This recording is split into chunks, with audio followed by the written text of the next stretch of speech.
Mağlap qalsa 2014 10-yil Şembojan kelar yil 10-yilgacha o 2300 kopilga aqrangdan barmo kiyishkining davatqanimiz bir kopilni chiqqanda qilmaysa alayman ganchan bir tet elmator chiqdi. Eynak mordan ajoyib yaxshi chaplab ekan. Usqan ajoyib paket urib tekka almash qavali qattilam yo'q. Seyanz yonjan chiqdi. Andiki ma xafu 2013 10-yil 8800 kopilga elanlar billah SUV barmo davatqan do'stlar. Boş maşında obdanlam ziyan qilsin bo'libdi. Necha tal mashina sotgan ekan, ziyannigan bo'ladi. Paydo qildim, ag'an, anda bo'lgan ekan. Mashina SUV barmo plus maptim barmo da'atqanda 8800 kopilga aqraqni yeri olsa 2013 10-yil. Shen boshang 10-yilga to'liq bor. Mashina birda bakti bata chiqdi, olib tekka almash qavali qattilam yo'q. Mashina bosh qilishdan eng alisi, mashina ishik barmoq chiqdi. Ichida qarasa olmagan odam chiroqlar ekan, yanaki. Anaka rolda jambash qidiribdi, olti qo'l chiqqan. Qaramarındoq içilere pakize, urib tekkan almashqa avvalo qattilam yo'q. 2013 10-yil Şembojan 10-yilgacha plus 8800 kopilga olasizlar.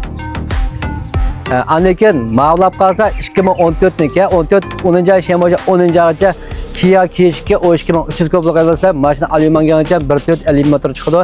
İçilerim ajoyib yangi ballar. iPad-ga qo'l chiqdi. Maysarpiya tuvan barmo, pakizdan barmo da'vatqan do'stlar. Mashina 78000 shibyo manga musabse plus 2300 kopilga olasizlar. Mashina bütün yembalan malatda saravalama motor kirib deyman. Har qanday jihatdan bo'lan qo'y berman. 2300 kopilga olasizlar.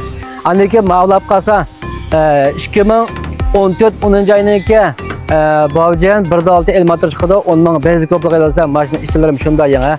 Pakiz urib tekka almash qavali qattilam yo'q. Saravalama shunda pakiza.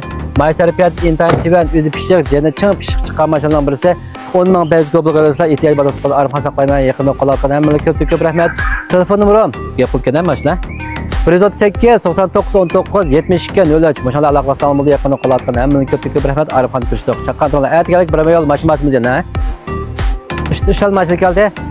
2014 10-yilniki 10 benz kopilga olasizlar. Mashina 1.6 mashina do'konlarga yana urib tekka almashqa avvalo qattilam yo'q. Maysarpiyatimi internet tuvan pakizroq bir narsa desam bo'ldi deydigan bo'lsa 10 benz kopilga 2014niki 1.6 maysarpiyat internet tuvan. Andiki men kelsak sudo koydi.